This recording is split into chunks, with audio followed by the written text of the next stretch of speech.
बोल जयकारा बोल मेरे श्री गुरु महाराज की जय। श्री श्री 108 श्री तीसरी पातशाही जी श्री गुरु महाराज जी का जीवन। एक बार चक हरिनगर पर महात्मा गोपाल शरदानंद जी, महात्मा ज्ञान अमरानंद जी तथा कुछ अन्य एक दो सेवक श्री आज्ञा अनुसार सेवा कर रहे थे। वह दिन के समय तो वहां सेवा करते और रात्रि समय शांतपुर लौट आते। कुछ दिन तो उन्होंने ऐसे ही किया। 7-8 दिनों के पश्चात वह परस्पर बातचीत करके वहीं पर रहने लग गए। रात्रि के समय चारों ओर टांचियों का गोल घेरा बनाकर बीच में आग सुलगाकर उसके किनारे सो जाते। एक बार रात को जब सबको नींद आ गई तो आग भी सुलगते सुलगते बुझ गई। एक सिंह उस घेरे में घुस आया जिसके आने की किसी को भी आहट ना हुई। वह सिंह एकदम महात्मा ज्ञान अमरानंद जी के छाती पर खड़ा हो गया। अचानक उनकी चीख निकली। चीख सुनकर महात्मा गोपाल शरदानंद जी उठे और सिंह को एक मुक्का दे मारा। भय के मारे वह सिंह भाग खड़ा हुआ। कोई जन हानि तो ना हुई, परंतु पंजे का निशान उनके छाती पर छप गया। अब श्री सतगुरुदेव महाराज जी की कृपा और ध्यान दिया जाए तो क्या उनसे कोई अऋण हो सकता है? सोचने की बात है कि क्या सिंह भी कभी एक मुक्के से डरा? ये तो उस प्रभु की असीम कृपा थी। वह पूर्ण सतगुरु के सेवक थे। आज्ञा पालन करने में जो सुख है वह अन्यंत्र कहीं भी नहीं मिल सकता। परम संत श्री कबीर साहब जी भी फरमाते हैं, गुरु को सिर पर राखिए चलिए आज्ञा माही, कहे कबीर ता दास दो तीन लोक डर नाही। जब वह श्री आनंदपुर में आए तो श्री चरणों में विनय की श्री सतगुरुदेव महाराज जी ने फरमाया, जीव ने जो पिछले जन्म में कर्म किए हैं उनका फल तो भुगतना ही है। अंतर केवल यही है कि संत महापुरुषों की चरण शरण लेने से वह कर्म सूली का कांटा बन जाता है।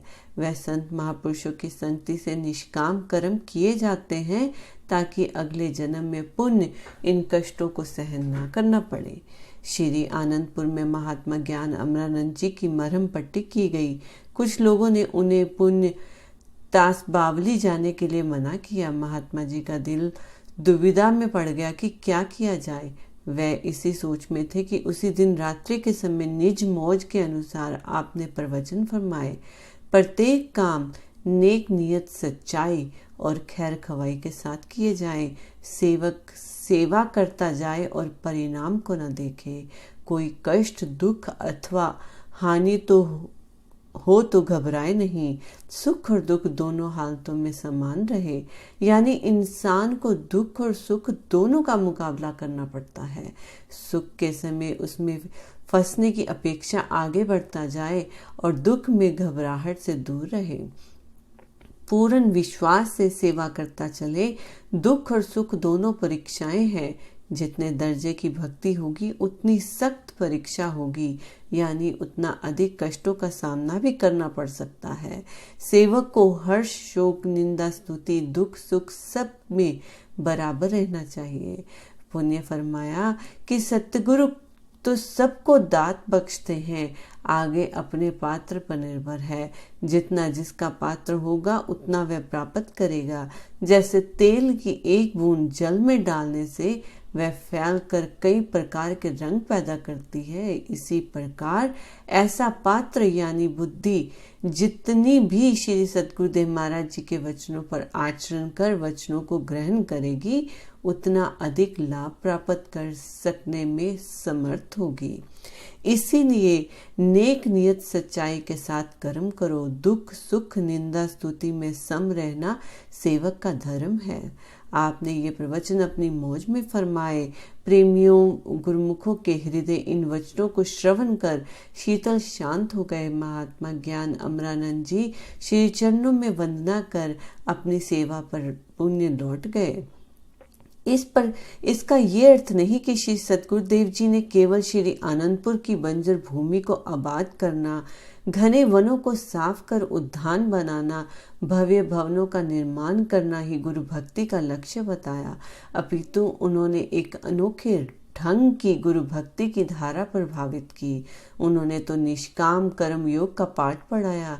जैसे प्यासे को पानी, अत्यंत भूखे को भोजन, अत्यंत थके हुए शरीर को पत्थरों पर निंद्रा करने का आनंद आता है, उसी प्रकार जन्म जन्मांतरों से माया के पंजे में आए हुए मन को गुरु सेवा से शुद्ध किया जाता है। सेवा से मन शुद्ध होकर जब उसे भजन पर बिठाया तो मन अपने आप ही उस आनंद में डूब गया, जिसका अनुभव केवल वही प्रेमी जन ही कर सकते हैं जिन्होंने इस मार्ग को अपनाया। जिस प्रकार ऊंची नीची घाटियों, कटीली झाड़ियों से युक्त असम भूमि पर चलकर मंजिल को पाना समतल भूमि पर चलकर प्राप्त करने की अपेक्षा कठिन है, इसी प्रकार गुरु सेवा बिना मन को शुद्ध करना कठिन है। गुरु सेवा एक समतल पगडंडी है जिस पर चलकर जीव अपने लक्ष्य को आसानी से प्राप्त कर सकता है। इस सेवा के साथ साथ दोनों समय प्रातः समय नाम का अभ्यास करवाना सतगुरु जी का नियम था। कितनी करुणा होती है संत महापुरुष के दिल में। हम जीवों के प्रति परोपकारिता के स्वरूप होते हैं महापुरुष। इसका अनुमान लगाना जीव की बुद्धि से परे की बात है। नाम है गुरु सेवा, कल्याण है हमारा। श्री आनंदपुर की रचना क्या केवल उन्होंने अपने लिए की? नहीं, इस आलीशान उच्च दरबार की रचना उन्होंने हम जैसे अदम जीवों को सन्मार्ग पर लगाने के लिए की, ताकि युग युगों तक माया में भटके प्राणी यहाँ से रोशनी प्राप्त कर अपने ध्येय को प्राप्त कर सके। उन्होंने अनेकों कष्ट सहे तो केवल इसलिए कि प्राणी मात्र का कल्याण हो सके।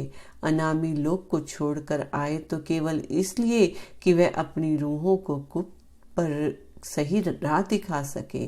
उन्होंने जीवों की करुण और आतुर पुकारों को सुनने के लिए ये रचना रचाई। देखो कैसी धरती के भाग्य जगाए, जहाँ पानी भी सुलभ नहीं था। यदि वर्षा होती तो झोंपड़ों को बहाकर ले जाती। यदि गर्मी की ऋतु आती तो पीने के लिए पानी मिलना भी दूभर हो जाता। मई सन 1941 में एक बार महात्मा सतगुरु सेवानंद जी, महात्मा योग आत्मानंद जी, महात्मा अखंड प्रकाशानंद जी, महात्मा योग प्रकाशानंद जी, महात्मा रोशनानंद जी एवं कुछ भगत जन कुएं पर स्नान के लिए गए। कुएं से पानी निकालने लगे तो कुएं को बिल्कुल सूखा हुआ पाया। कंधे पर कपड़े रखकर घर की राह ले ली।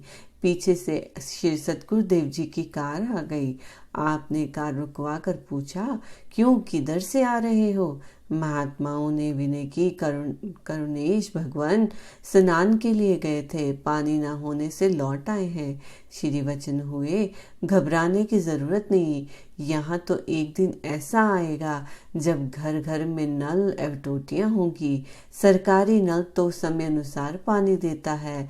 यहाँ 24 घंटे पानी नलों में आएगा। यहाँ पानी इतना होगा कि गर्मी की ऋतु में भी कुएं और तालाब भरे हुए दिखाई देंगे। ये सब कुछ समय स्वप्न की तरह लगता था। इन मनोहर वचनों में खोए खोए प्रेमी उस समय की बाट जोते थे कि कब ये वचन अपना रंग लाएंगे। आज वह वचन साकार रूप में सबके सन्मुख प्रकट है। ये सब कुछ हम जीवों के कल्याण के लिए नहीं हुआ तो और किसके लिए किया गया? आपने श्री आनंदपुर के शरणागतों के हृदय में निष्काम कर्म की भावना कूट कूट कर भर दी। कई जिज्ञासु श्री दर्शन के लिए आते तो यहाँ के शरणागतों के कर्मण्य जीवन को देखकर दंग रह जाते। सभी प्रेमी शरणागत श्री सतगुरुदेव महाराज जी की आज्ञा अनुसार उनकी प्रसन्नता का पात्र बनने के निमित्त निष्काम भाव से सेवा करते।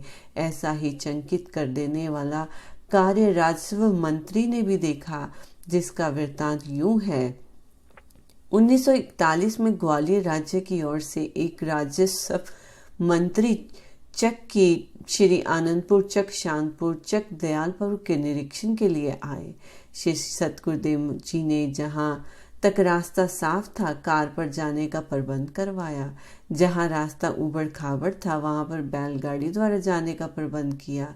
जब राजस्व मंत्री आए तो महात्मा पूर्ण श्रद्धानंद जी कार में मंत्री महोदय को बिठाकर वहां तक ले गए जहां तक कार जा सकती थी। खराब रास्ते तक पहुंचकर कार को रोक दिया गया। वहां बैलगाड़ी खड़ी थी। मंत्री महोदय कार से उतरकर बैलगाड़ी में बैठ गए। महात्मा पूर्ण श्रद्धानंद जी बैलगाड़ी को चलाने लगे। जब मंत्री महोदय ने देखा कि वही कार चालक बैलगाड़ी चलाने लग गया है तो उनके आश्चर्य की कोई सीमा न रही। वह चुपचाप चकों का निरीक्षण करता रहा। चकों का निरीक्षण करने के बाद मंत्री महोदय ने श्री सतगुरुदेव महाराज जी के श्री दर्शन की इच्छा प्रकट की। सेवकों ने आपके श्री चरणों में विनय की। विनय स्वीकार हुई। मंत्री महोदय जब हजूरी में उपस्थित हुए तो उन्होंने अपनी हैरानी को प्रकट किया कि आज मुझे एक ऐसी नई बात देखने में आई है जो मैंने अपने जीवन में नहीं देखी। हम प्राय ये देखते हैं कि अफसरों के जो कार ड्राइवर होते हैं वह कार चलाने के अतिरिक्त कार की सफाई तक हाथ नहीं लगाते। कार को झाड़ने पोंछने के लिए अलग एक नौकर देना पड़ता है। और आपका ड्राइवर पहले कार चला रहा था, फिर वही आदमी बैलगाड़ी चलाने लगा। इतनी ऊंची शिक्षा विश्व भर में कहीं देखने या सुनने में नहीं आई। कार का चालक और उसके दिल में तनिक भी अभिमान न हो, ये मेरे लिए बहुत हैरानी की बात है। श्री आनंदपुर से विदा होने के बाद जब वही मंत्री साहब ग्वालियर राज्य में पहुंचे तो ग्वालियर राज्य के सब मंत्रियों की मीटिंग में उन्होंने ये बात सबको बताई कि श्री आनंदपुर वालों के दिल में सब प्रकार के कार्यों के लिए समभाव है। यही निष्काम भावना हमारे देश के सब लोगों में आ जाए तो देश की काया ही पलट जाए। हमारे नौकर तो बिना कहने के किसी काम को नहीं करते, फिर कार ड्राइवर दूसरे काम कब करने लगा। और श्री आनंदपुर में तो कार ड्राइवर के लिए कार चलाना और बैलगाड़ी चलाना एक बराबर है। इस बात की ग्वालियर राज्य में काफी दिनों तक चर्चा होती रही। राजस्व मंत्री के प्रस्थान करने के बाद श्री सतगुरुदेव महाराज जी ने सब सेवकों को इस विषय में श्री प्रवचन फरमाए। गुरु दरबार में सेवक को समभाव से सेवा करनी चाहिए। ऊंचे पद का कोई काम हो, चाहे बर्तन साफ करने या झाड़ू लगाने की सेवा हो, मन में किसी प्रकार का ख्याल नहीं आना चाहिए, तब सेवा करने का लाभ है।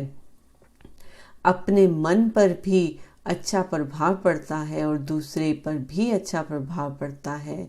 राजस्व मंत्री का प्रमाण देते हुए सतगुरुदेव महाराज जी ने फरमाया कि मंत्री साहब कितने अच्छे ख्याल यहाँ से लेकर गए हैं। सेवक की सब कामों की समानता होनी चाहिए।